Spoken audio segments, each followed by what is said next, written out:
جب بھی کوئی نبی آتا ہے نا،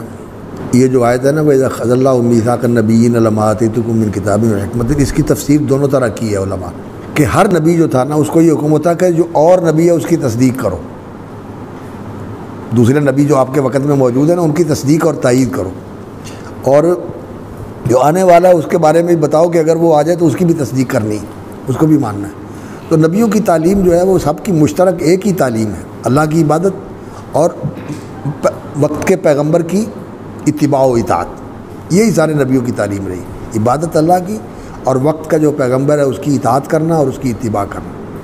اور ہر دور میں یہی سلسلہ چلتا رہا ہے۔ بنی اسرائیل کو بھی یہی کہا گیا، لیکن انہوں نے اللہ کی عبادت کے بجائے تمرد اور سرکشی کی، اور وقت کے پیغمبروں کی اطاعت اور اتباع کی بجائے ان کی تکذیب کی، اور فَفَرِيقًا كَذَّبْتُمْ وَفَرِيقًا تَقْتُلُونَ، یہ ان کا سلسلہ رہا ہے۔ بنی اسرائیل کے نبیوں کے ساتھ بھی یہی سلسلہ رہا ہے، ان کو بھی سب کو نہیں مانتے رہے، دوسروں کو تو خیر کیا ماننا ہے، ان کو بھی نہیں مانتے رہے، فَفَرِيقًا كَذَّبْتُمْ وَفَرِيقًا تَقْتُلُونَ، یہ ان کا سلسلہ رہا ہے۔ تو عیسیٰ علیہ السلام جب آئے تو انہوں نے آ کر یہی کہا کہ میں کوئی ایسا نبی نہیں ہوں جو پہلی شریعت کی میں نفی کرنے کے لیے آیا ہوں، میں تو اس کی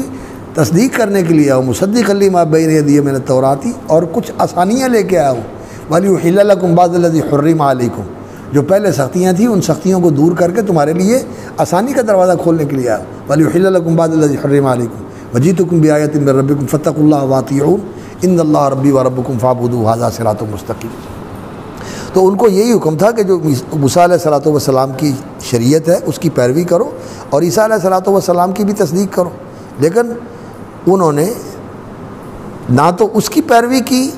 اس طرح جس طرح کے مکمل پیروی ہوتی ہے، پیروی ان کی کیسی تھی؟ جزوی، جس طرح کی آج ہماری ہے، افتؤمنون ببعض الکتاب وتکفرون ببعض، کچھ مان لیا اور کچھ چھوڑ دیا، اس طرح وہ کرتے تھے۔ تو عیسیٰ علیہ السلام نے بھی ان کو یہی کہا کہ پورا دین مانو، لیکن اس کی روح کے ساتھ مانو، جو اس کا اصل مقصد ہے اس کے ساتھ اس کو مانو، لیکن اس کے لیے وہ تیار نہیں ہوئے۔ تو پھر عیسیٰ علیہ السلام نے اپنی دعوت کو محدود نہیں رکھا، انہوں نے اس کو پھیلا دیا۔ بنی اسرائیل کو بالخصوص دعوت تھی، رسولا الی بنی اسرائیل، ان کے لیے خاص تھے، لیکن پیغمبر جو ہے اس کی تعلیم صرف ایک نسل کے لیے نہیں ہوتی، وہ ساری انسانیت کے لیے ہوتی۔ انہوں نے پھر اپنی دعوت کو پھیلایا، اور جو ان کے شاگرد تھے ان کو انہوں نے بھیجا لوگوں کو دعوت دینے کے لیے، اور انہوں نے دعوت دی، اور بنی اسرائیل کو نصیب نہیں ہوا ان کی پیروی کرنا، لیکن اور لوگوں نے ان کی دعوت کو قبول کر لیا۔